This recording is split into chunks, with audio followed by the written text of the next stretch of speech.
Olá, pessoal. Meu nome é Luiz Maia e essa é a disciplina Princípios de Economia.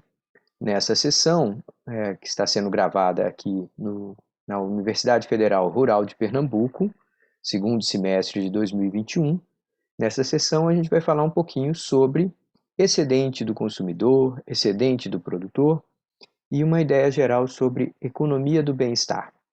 Então, no nosso último encontro, a gente já tentou esclarecer um pouquinho que essa expressão bem-estar pode ser interpretada de várias formas, dependendo do contexto. Aqui, quando a gente fala bem-estar, a gente está pensando em bem-estar econômico. O que significa isso? Significa que nós vamos tentar mostrar que as pessoas, em geral, têm benefícios, têm ganhos ao contarem com um mercado que, de forma assim ampla, disponibiliza múltiplos concorrentes disputando quem vai vender para o cliente, de alguma forma criando uma espécie de uma disciplina em termos de qualidade, né? Se tem vários vendedores tentando conseguir vender para você, eles todos vão se esforçar em te entregar o menor preço possível, a melhor qualidade possível para assegurar aquela venda. Então, se as pessoas participam num ambiente em que há concorrência, em que há mercado funcionando de maneira saudável, essas pessoas têm benefícios, tá? E ao mesmo tempo a gente vai ver que no caso dos vendedores também, eles também podem ter benefícios ao contar com uma gama de clientes grandes e, enfim, de alguma forma não ficar na mão, não ficar preso a ter que fazer toda a venda para um grande comprador. Então, o fato de ter vários compradores possíveis também pode ser um fator favorável para quem é vendedor, para quem é produtor ou provedor de algum tipo de serviço, tá? Então, nós vamos descrever aqui as circunstâncias que mostram que a existência de mercados com um monte de concorrentes tentando vender e um monte de consumidores tentando comprar, esse ambiente de pluralidade, de negociações e de comparação do que é melhor para aqui e para lá, isso daí acaba sendo um benefício. É fácil de entender isso intuitivamente quando você pensa assim, como é difícil morar numa cidade pequena do interior.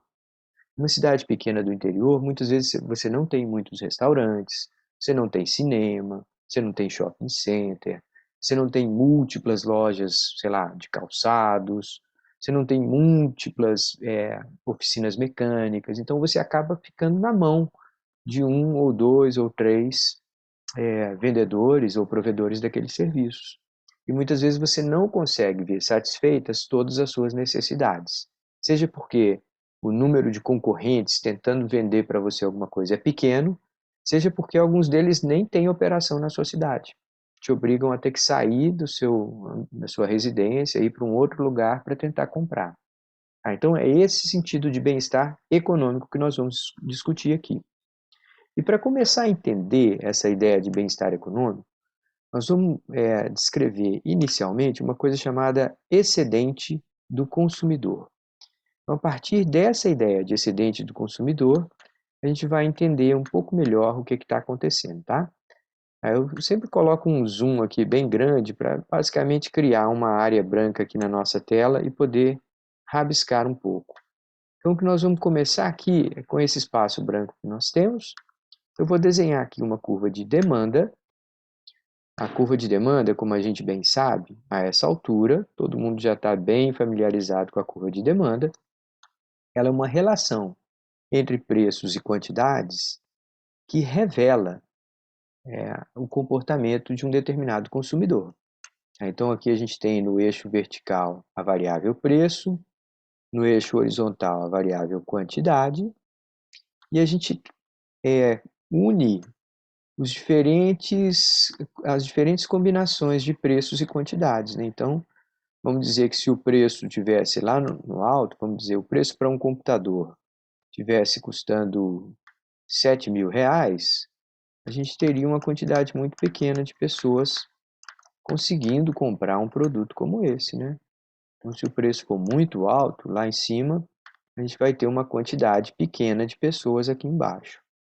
Na medida que o preço cai para R$ 6.000, a gente já tem um conjunto maior de pessoas podendo comprar, né? Então, a gente tem essa relação inversa entre preço e quantidade, tá? Se a gente for unindo todos os pontinhos dessa curva, a gente vai encontrar a chamada curva de demanda, tá ok? Então, até aqui nada de novo, a gente está só revendo o conceito de demanda. Deixa eu apagar aqui porque o ponto ficou fora da curva. Pronto, agora eu complemento aqui, coloco um pontinho aqui e outro pontinho aqui, só para registrar essa ideia da curva de demanda. Tá, mas o que acontece então? Essa curva de demanda, a existência dessa curva de demanda está me dizendo que mesmo que o preço esteja lá em cima, vai ter alguém querendo comprar. Tá? Então, esses pontos aqui mais altos na curva de demanda estão me revelando que, com preços muito altos, apenas uma pequena parte das pessoas ainda vão estar dispostas a pagar, ou porque tem dinheiro para pagar, ou porque acham que ainda vale a pena. Elas gostam tanto de computador que, mesmo com preço muito alto, elas falam assim, não vale a pena, eu ainda acho que é um bom acordo. Tá, acontece que o mercado não explora toda essa informação. O mercado, ó, vai ter uma curva de oferta aqui, então os vendedores de computador vão tentar disputar quem vende mais, mas ao fazê-lo, eles não vão poder fazer assim, ah, o Luiz gosta muito de computador, eu vou cobrar 10 mil reais dele. Ah, o Paulo não gosta tanto, eu vou cobrar só 8 mil reais dele. Ah, a Patrícia não gosta quase nada de computador, eu vou cobrar 2 mil reais dele. Os vendedores, em geral, não podem discriminar abertamente, vender um produto a preços diferentes só porque ele sabe que a pessoa é mais pegada àquele tipo de bem ou serviço. Num mercado, pelo contrário, de uma forma impessoal, todo mundo vai acabar pagando o preço de equilíbrio, que é aquele preço que acaba convergindo, né? A gente vai nas lojas e a gente encontra lá um computador hoje entre 3 mil e 4 mil reais, é o quanto que está custando um computador pessoal hoje. Talvez um pouco menos, dependendo do modelo, 2 mil, 2.500. Ah, então, mas seja como for, vou colocar aqui 2.500 reais. Esse é o preço que todo mundo acaba pagando. Mesmo aquelas pessoas que, se precisassem, pagariam 5, 6, 7 mil no computador. Mesmo essas pessoas vão pagar só 2.500. Então, se eu sou um cara que está aqui, ó, que tenho muito dinheiro, estou rico e além disso sou tarado por computador, adoro computador, eu estaria disposto a comprar o produto mesmo que ele custasse 7 mil reais. No entanto, como eu vou no mercado, chego lá, o vendedor não pode olhar para mim e falar assim, Luiz, ah não, Luiz é louco por computador. Eu posso cobrar um preço maior dele. Ele vai me vender pelo preço que está lá, a etiqueta está na venda, está todo mundo vendo lá na vitrine. Então, eu que estaria disposto a pagar 7 mil reais, pago apenas 2.500 como todo mundo. Uma outra pessoa que estaria disposta a pagar 6.500 também só vai pagar 2.500 como todo mundo. Uma outra pessoa ainda que estaria disposta a pagar 5 mil reais, ela também vai chegar lá na loja, vai ver o produto à venda por 2.500 e vai falar, oba, eu vou pagar só 2.500. Então, essa distância entre o quanto que a pessoa estaria disposta a pagar no máximo e o quanto que ela efetivamente paga, a gente chama isso de excedente do consumidor. É a diferença entre valor que um bem ou produto tem para nós e o preço que a gente efetivamente paga. Então, toda essa área abaixo da curva de demanda, mas acima desse patamar do preço de equilíbrio, toda essa região aqui, ó, se somada, ela vai representar o conjunto de ganhos que cada consumidor individual teve ao comprar aquele produto. Por quê? Porque toda essa região aqui revela diferença entre um ponto da curva de demanda e o preço efetivamente pago. Se existe essa curva de demanda com toda essa região aqui para cima, O que eu estou dizendo é que tem pessoas dispostas a pagar muito mais do que aqueles 2.500 que efetivamente pagam. A gente vê essa dimensão aqui, essa área desse triângulo, e a gente tem uma noção de quantas pessoas conjuntamente se beneficiaram. Essa região, ela demonstra todas as diferenças entre valor efetivamente percebido pelo consumidor e preço efetivamente pago. Então é isso que a gente dá o nome de excedente do consumidor. De onde que vem esse ganho? Vem do fato que o comprador negocia o computador num mercado. E aí ele não pode ser discriminado. Mesmo que ele estivesse disposto a pagar 5, 6, 7 mil, ele chega na loja, tá vendo que o produto está à venda a 2.500. Ele fala, ótimo, é esse o valor que eu vou pagar. Então o consumidor paga e ele não tem a sensação de que pagou exatamente quanto vale. Ele tem a sensação de que ganhou. Ele sai da loja e ele chega em casa feliz. Que ele fala assim, eu paguei 2.500, mas eu obtive um ganho maior do que aquilo que eu paguei.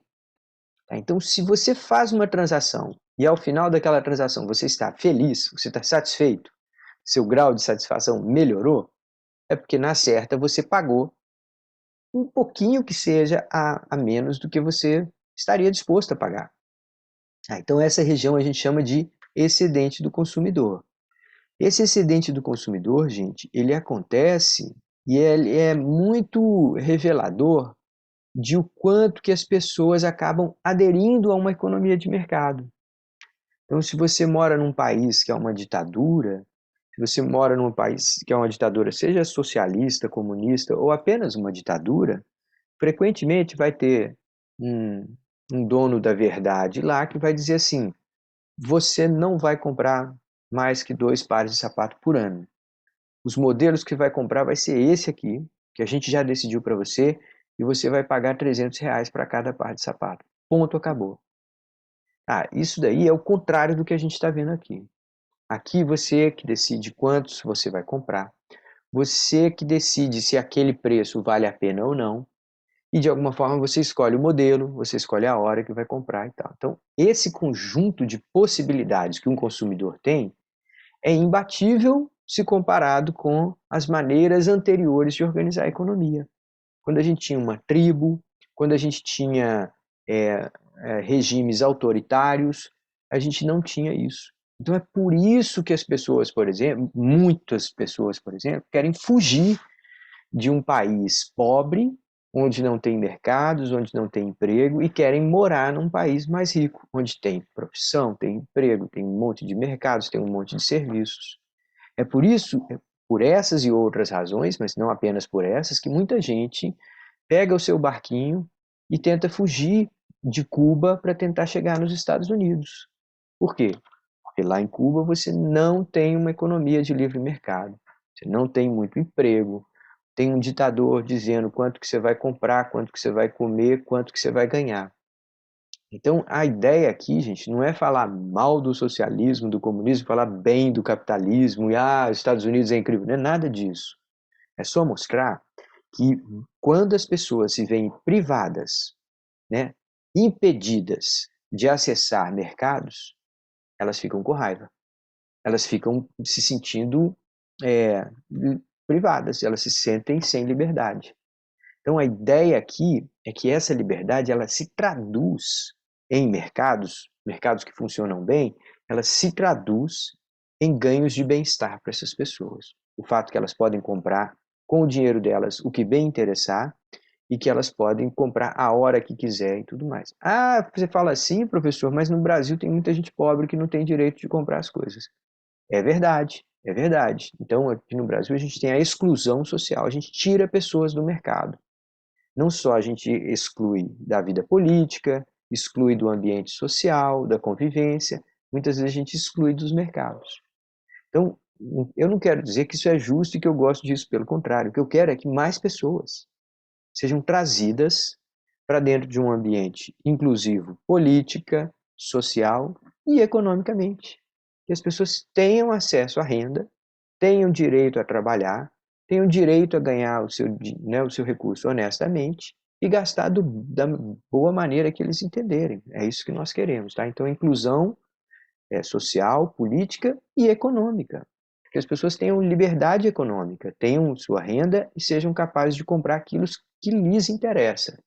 Se a pessoa gosta de viajar, ela vai viajar. Se a pessoa gosta de ir para a boate, ela vai para a boate. Se a pessoa quer se expressar com uma roupa diferente, com uma tatuagem, ela tem dinheiro para fazer. Então, a ideia é essa, tá? Tá. Mas então a gente viu aqui como que na existência de mercado, o consumidor tem um ganho. E esse ganho é graficamente, né, um diagrama de demanda e oferta, a gente permite que registrar o tamanho desse ganho. Vai ser medido pela área abaixo da curva de demanda, mas acima do preço de equilíbrio. Por quê? Porque cada ponto desse aqui da curva de demanda está dizendo o valor máximo que um determinado consumidor está disposto a pagar. Se ele está disposto a pagar 7.200, mas se na verdade ele só paga 2.500, é essa diferença aqui vai falar o quanto que ele ganhou ao chegar numa loja e comprar aquele produto por 2.500. Então, cada pontinho desse da curva vai ter uma diferença entre o ponto da curva e o valor e o preço efetivamente pago nas lojas daquele mercado, tá? Então, toda essa região vai registrar os ganhos de cada uma das pessoas que pagaram só R$ 2.500 só R$ 2.500 pelo computador, mas que na verdade estariam dispostas a pagar muito mais, tá? Então, essa é a medida do excedente do consumidor. Agora, a gente vai fazer uma lógica semelhante, só que a gente vai falar sobre os ganhos do produtor ou do vendedor. Tá? Então, mais uma vez, eu vou desenhar aquele diagrama de demanda e oferta, só que agora nós vamos inverter a lógica, tá? Imagine que você tivesse 4 ou 5 vendedores e esses vendedores tendo que disputar quem ia vender para um único comprador. Então, imagine você sendo um fabricante de pneus e no seu país só tem uma fábrica de automóveis, ou no seu estado só tem uma fábrica de automóveis. Então, tem lá 3, 4 fabricantes de pneus, mas só tem um comprador. Aí o comprador vira para você e fala assim: ah, não, deixa eu ver, eu vou comprar de você a R$ 3. R$ 3 o pneu? Não, aí eu quero. Não, tudo bem, eu vou comprar de você um pneu a R$ 100. O cara fala assim, mas peraí, você consegue vender esse pneu a 300, como é que você vai pagar só 100? Aí, como ele é o único comprador, ele fala assim, se quiser. Ah, quer dizer que eu posso ter uma queda de braço em que o comprador é fortão e um monte de gente tentando vender para ele. Isso, obviamente, vai colocar essa pessoa numa posição de mais poder. Então, também no caso do vendedor, ele pode encontrar uma situação em que ele seria explorado, discriminado. Então, um comprador pode virar para você, vendedor, e falar assim: não, eu sei que você está desesperado para vender, então você está desesperado para trabalhar, eu sou o único empregador da cidade, então fala assim: não, o salário que eu vou oferecer para você é meio salário mínimo. O cara fala, mas isso é ilegal, você não pode me contratar por um valor tão baixo. Eu falo assim, se quiser. Se ele é o único comprador e tem um monte de gente tentando vender, o vendedor tem pouca força. Tá. Mas assim como no caso anterior, se você tiver um monte de compradores e um monte de vendedores, o que vai funcionar vai ser o preço de mercado. Então vai ter um encontro aqui da curva de demanda e de oferta que vai dizer assim, ó, não, o salário para as pessoas no Brasil, a renda em geral do trabalho no Brasil, está aqui na média de R$ 1.500. Então, a média dos salários no Brasil está aqui, R$ 1.500. Ora, aqui era como se falasse assim, independente de você querer me explorar, esse é o valor que se paga. Então, aqui tem a oferta de mão de obra, né? Eu estaria disposto a trabalhar ainda que me pagassem apenas R$ 500. Eu estou desesperado, eu preciso do emprego e tal. eu estaria disposto a pagar ainda que só me dessem R$ 500 por mês.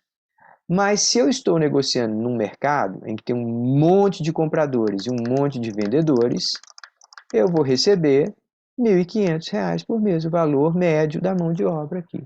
Então essa diferença aqui vai dar uma ideia, essa diferença entre esses dois pontos, vai dar uma ideia de qual que é o valor mínimo que eu estaria disposto a aceitar para vender esse meu produto, entre aspas, para vender a minha mão de obra, e esse é o valor que todo mundo está recebendo, em média, aqui nesse mercado, R$ 1.500. Então eu tenho um ganho, entre aspas, entre o valor que é praticado no mercado e o valor mínimo que eu estaria disposto a aceitar. Isso também é verdade para um outro cara que está aqui, ó, nesse ponto da curva de oferta.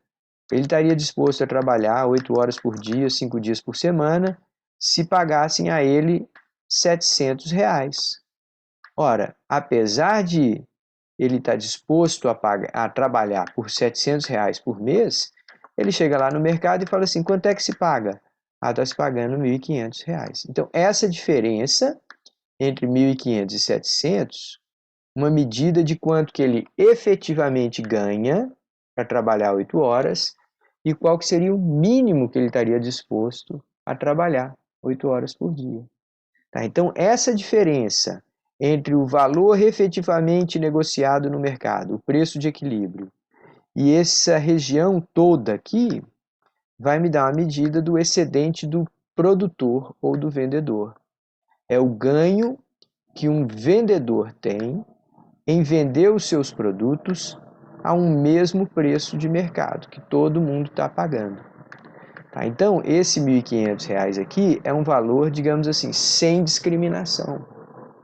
O contratante da mão de obra, nesse caso, não pode olhar para você e falar assim, ah, não, olha lá, ó, o Renato ou a Paula, ele está desesperado para trabalhar. Se eu oferecer R$ 600 por mês, ele ainda assim aceita. Tá? E aqui não está acontecendo isso. Por quê?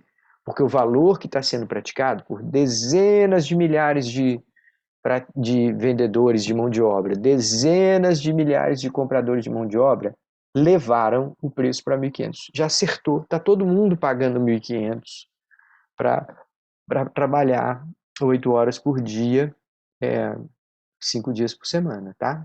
40 horas semanais. Então, esse é o valor que está sendo praticado. Então, a gente chama essa região aqui, abaixo do preço efetivamente praticado, e a diferença entre aquele valor e acima da curva de oferta, a gente chama isso de excedente do produtor ou vendedor. Eu dei um exemplo aqui de mão de obra, gente, talvez não seja o melhor dos exemplos, porque o mercado de trabalho é um mercado todo complicado. Tem gente formal, tem gente informal, tem um monte de imposto sobre a folha, então é meio complicado analisar. Mas você poderia pensar nesse mesmo exemplo, imaginando que a gente está falando de produção de um produto agrícola, vamos dizer que seja de uma caixa de manga. Ah, eu produzo manga, eu tenho lá as mangueiras na minha propriedade, eu recolho e vou vender lá no Ceasa. Ah, e quanto é que você vai vender? Ah, meu amigo, eu chego lá com uma caixa de manga no Ceasa, se eu pegar qualquer coisa a partir de 20, R$ 30 por uma caixa de manga, eu estaria satisfeito. Quando eu chego lá no mercado, está vendendo por 50. Ora, as pessoas estão comprando caixas de manga por R$ 50. Eu falo assim, independente de eu estar disposto a entregar a manga por 20, eu vou praticar aquele valor que está sendo negociado por todo mundo lá no Ceasa. Se é 50 que está sendo negociado, eu chego com a minha caixa de manga, o cara vê a qualidade, vê que é um tipo específico de manga, fala, não, aqui a gente está pagando 50 por ela. Eu lá por dentro estou falando assim, oba! Eu estava disposto a entregar essa caixa de manga aqui até por 20, 25. Mas como o cara não sabe disso, não pode discriminar, ele fala, ah, não, a gente paga para qualquer pessoa que trouxer a caixa de manga aqui, a gente paga na faixa de 50. Tá? Então, a pessoa estaria disposta a vender sua caixa de manga por 25, por 30, mas ela chega no mercado e ela pega 50. Ela não está sendo discriminada. Então, essa região acima da curva de oferta e abaixo do preço efetivamente praticado é o que nós chamamos de excedente do produtor, o ganho ou do vendedor, o ganho que esse produtor ou vendedor tem por negociar um produto no mercado. No mercado sem discriminação, no mercado em que todo mundo paga os mesmos valores, tá? Então vamos dar uma olhadinha aqui nessas definições, tá? Excedente do consumidor, medida do bem-estar de um consumidor bem informado.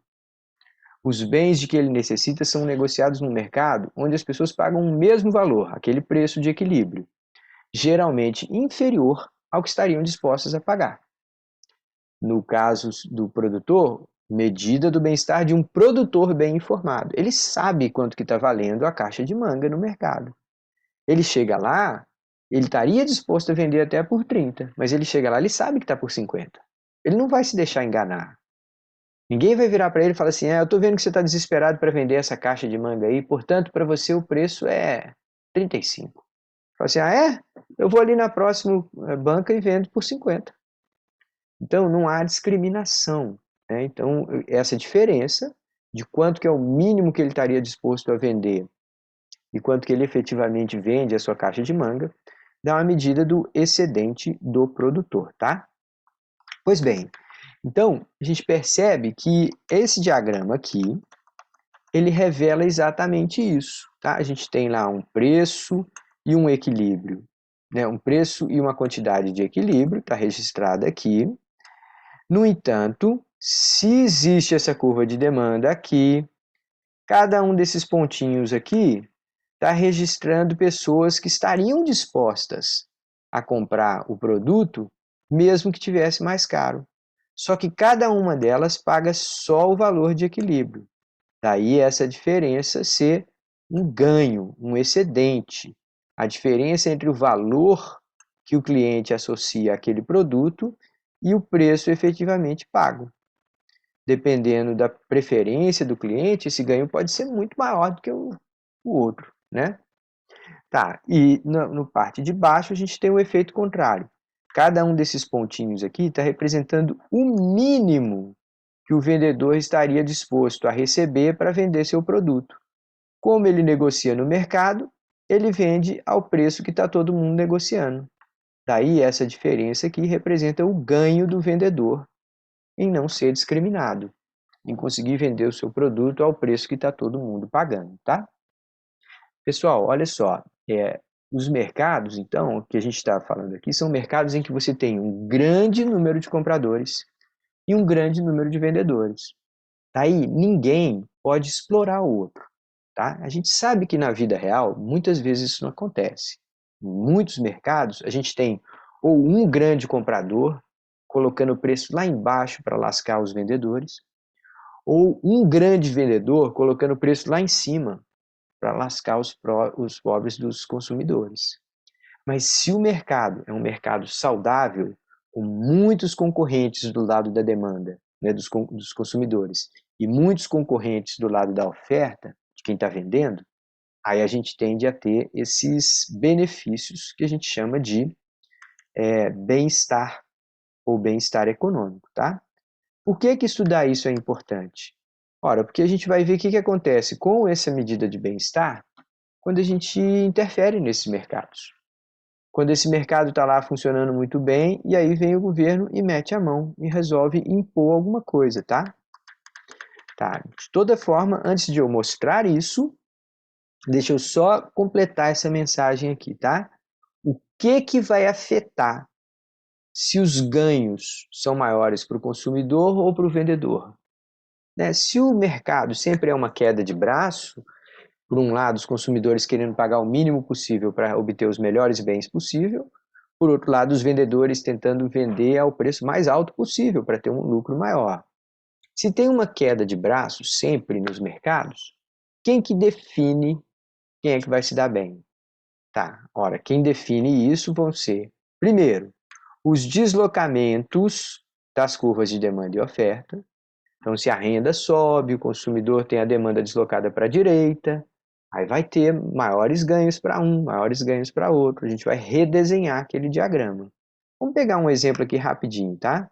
Suponha que a gente tem aqui, como sempre, uma curva de oferta, uma curva de demanda, e a gente tem aqui o preço de equilíbrio, né?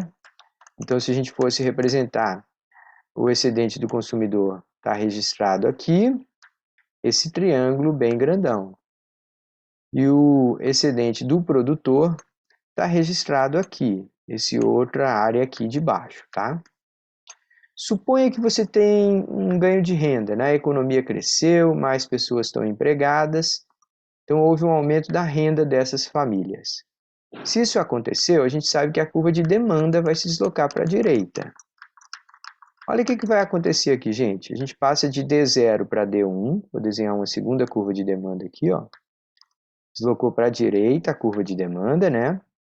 Agora, o novo ponto de equilíbrio está aqui. Então, olha o que aconteceu. O preço subiu um pouco. Olha o que acontece aqui. A nova ganho do consumidor está registrado nessa parte da curva aqui. Que vai até aqui, ó. Então, essa região para cima é que vai ser o novo ganho do consumidor. Mas olha o produtor, ó, o produtor se deu bem. Ele também teve um triângulo maior. Antes ele tinha só esse triângulo aqui de baixo. E agora ele tem esse triângulo maior aqui.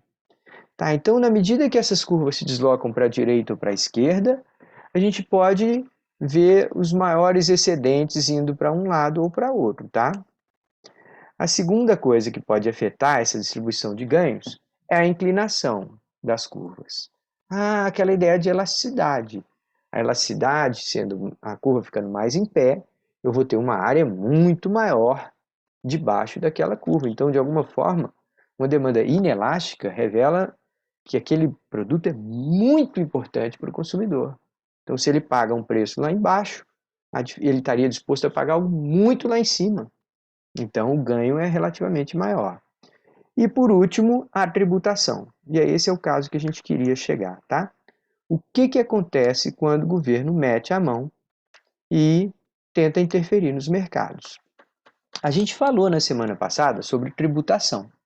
A gente falou que a tributação provoca uma bifurcação de preços. O valor pago pelo consumidor por um litro de refrigerante é R$ 5,50. O valor que fica para o vendedor é R$ 3,50. Então, para cada litro de refrigerante que a gente compra, a gente, consumidor, paga R$ 5,50. O vendedor fica com R$ 3,50. A diferença, esses R$ 2, é o quanto vai para o governo, tá? Então, é um imposto por unidade vendida. Então, quando a gente falou anteriormente sobre tributação, a gente lembrou que tributação faz o preço bifurcar. Existe um valor pago pelo consumidor, existe um valor recebido pelo produtor. Passa a ter dois preços e a diferença entre eles é o imposto, né? Tá, então vamos lá, ó, vamos fazer aquela análise que a gente fez anteriormente. Suponha antes da criação do imposto. Tá aqui. Esse é o preço pago pelo consumidor e esse é o preço recebido pelo produtor.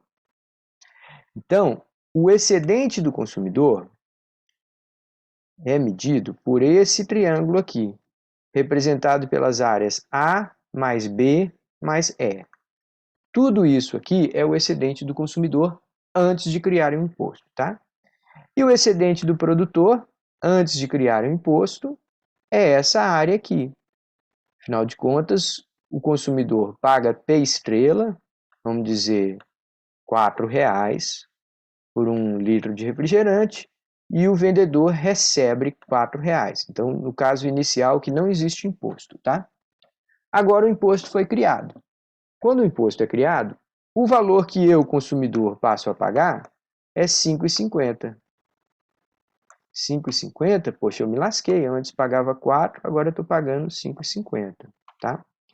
Então, se esse é o novo preço pago pelo consumidor, tá aqui, ó.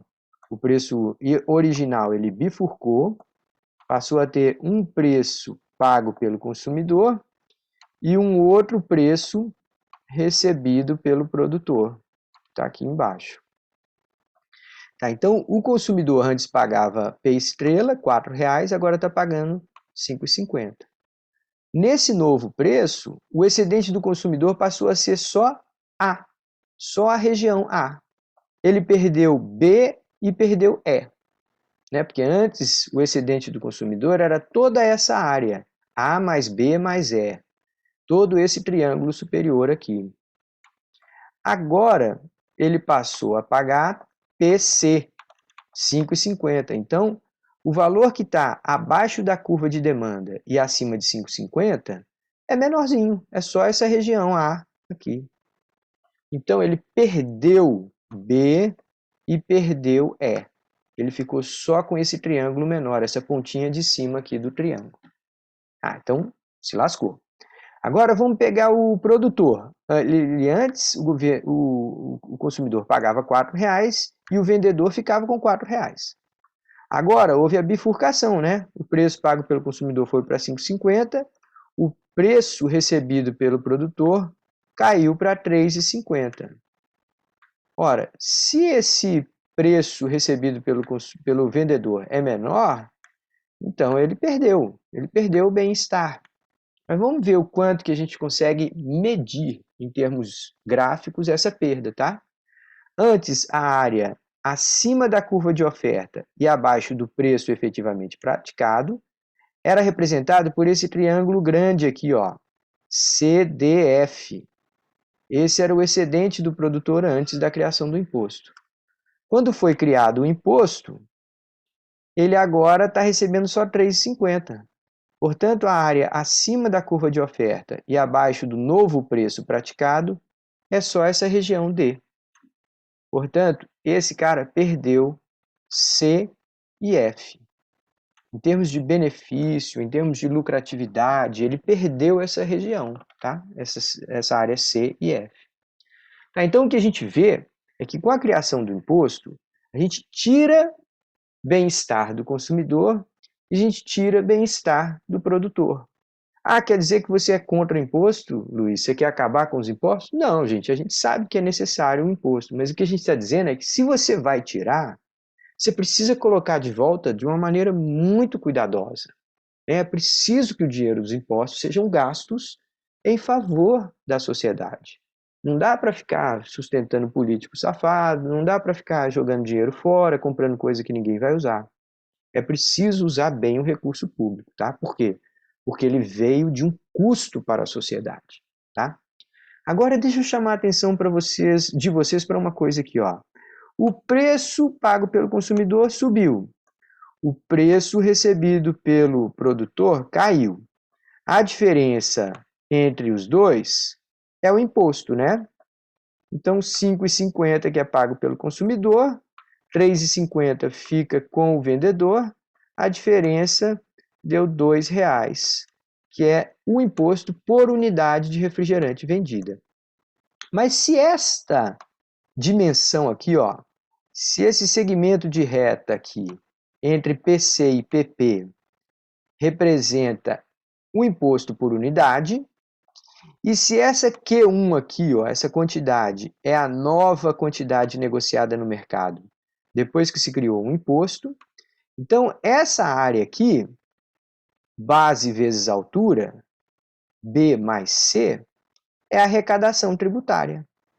Ó, R$ 2,00 por cada unidade vendida e Q1, vamos dizer, 100 unidades que foram vendidas. Então, essa região B mais C aqui é a arrecadação de impostos pelo governo. É o quanto que o governo levou nesse tributo. Mas aí aparece um mistério. O mistério é assim: se o consumidor perdeu B e E, desses dois, o governo só ficou com B. Se o produtor perdeu C e F, mas desses dois, o governo ficou só com C, né? A arrecadação tributária ficou só esse quadrado central aqui. O que aconteceu com E e F? O que aconteceu com esse triangulinho que está aqui, ó, que eu estou escurecendo bem aqui? O que aconteceu com essa área? Afinal de contas, era um benefício na mão do consumidor, que não foi para o governo, e aqui embaixo era um benefício na mão do produtor, que não foi para o governo. Como que a gente explica essa região aqui? A gente chama isso aqui de peso morto. Peso morto é o fato de que você tem uma perda social sem que haja ganho para ninguém. Então, toda vez que o governo tributa, ele gera uma espécie de uma ineficiência na sociedade. Esse dinheiro, esse recurso, esse bem-estar, ele está perdido porque ele foi tomado de consumidores, foi tomado de produtores e não chegou na mão do governo. Como assim, professor? Alguém roubou no meio do caminho? Não, ó, eu vou te mostrar como que é. Olha só, a ineficiência é assim, ó. Tá vendo o que aconteceu? Nos últimos 2 segundos, eu parei de dar aula. Você está aí assistindo a aula, não ganhou nada nesse tempo todo, ficou sem. Então, a gente perde. A perda social, ela não precisa ter um ganhador. Quer ver? Ó, vou fazer você perder de novo seu tempo e eu perder meu tempo aqui. Ó. Pronto. Passei mais 3 segundos sem dar aula. Essa perda, eu perdi, porque eu não estou indo para a praia, eu não estou brincando com minhas filhas, eu não estou fazendo nada. Você perdeu, porque nesses 3 segundos eu não estava dando aula. Todo mundo perdeu e ninguém ganhou.